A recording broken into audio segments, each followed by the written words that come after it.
Setelah mereka sepakat untuk saling percaya, inilah ASEAN hari ini. Di forum internasional bicara soal visi, tapi di medan konflik bicara dengan bom. Padahal ASEAN 2045 sudah dicanangkan. A rocket slams into a 7-Eleven or gas station in Thailand's Sisakhet province. Thai military says it was fired from Cambodia, just miles away. Local officials say the number of dead is expected to rise. In Thailand's nearby Surin province, gunfire, families, children scrambled. An 8-year-old boy killed, the Thai military says. This is the deadliest day of fighting between Thailand and Cambodia in more than a decade. A border skirmish now spiraling into a larger regional crisis, fighting up and down the border between the two countries. Thailand's military accuses Cambodia of deploying heavy weapons into civilian areas with rocket launchers, artillery, hitting villages, homes, and public buildings. In response, Thailand sealed off all 508 miles of its border with Cambodia, raising fears of prolonged conflict. Diplomatic ties are unraveling. Ambassadors recalled. Cambodia calling for an emergency UN Security Council meeting, accusing Thailand's far larger and better equipped army of brutal, barbaric aggression. Thai F-16s bombed Cambodian military outposts. Cambodia responding by attacking a Thai army base. Thailand insists it's acting in self-defense. They say Thai soldiers was wounded in a landmine explosion. Cambodia claims it's only responding to Thai provocations. Thailand's military is more than triple the size of Cambodia's. Its air force among the most advanced in Southeast Asia. Cambodia has no fighter jets at all. Complicating matters, political turmoil in Thailand. Prime Minister Paetongtarn Shinawatra suspended last month for a leaked phone call with Cambodia's ex-leader Hun Sen, a longtime ally of her father, the former prime minister.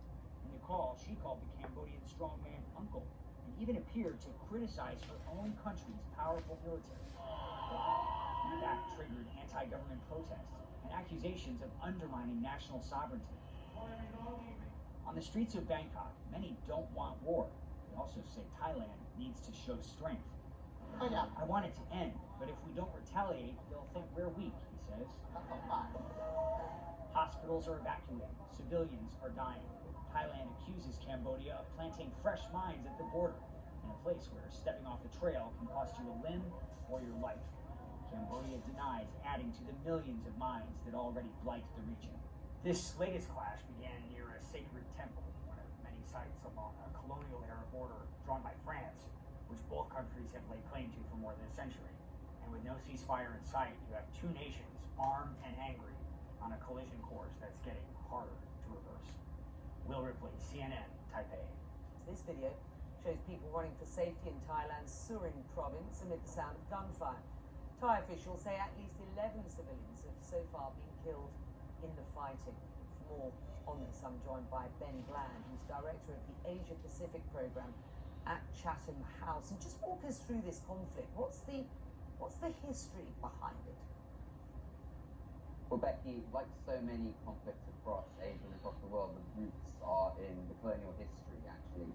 So more than 100 years ago, the Kingdom of Siam, which predated modern Thailand, and the French, who were in colonial control over what's today Cambodia, agreed a demarcation of the border, and that's been disputed by Thailand ever since. And that map and the dispute over it is really what caused the flare-ups we've seen at various points in history since then. Is there a fear at this point that this is likely to escalate and quickly? It's concerning, I think, the escalation we've seen in the last day. So more violence is being used, more high-tech and damaging weapons platforms on both sides. And it's the intermixing of what we see on the ground with the politics. So we have two family dynasties in control at the moment in Thailand and Cambodia. And there's quite a potentially toxic mix of the domestic politics, the nationalism in each country, and the escalation of violence. So that's really worrying. I guess the hope is that there is a pattern in the past of this happening, and both countries, which do share a lot of economic and cultural and political similarities, having had a track record of being able to climb down. But right now, we're not seeing how that's going to happen, but the hope is that there are patterns from the past that would allow these two to step back. And these are two economies, of course, that have had some success of late. Reputationally, this will not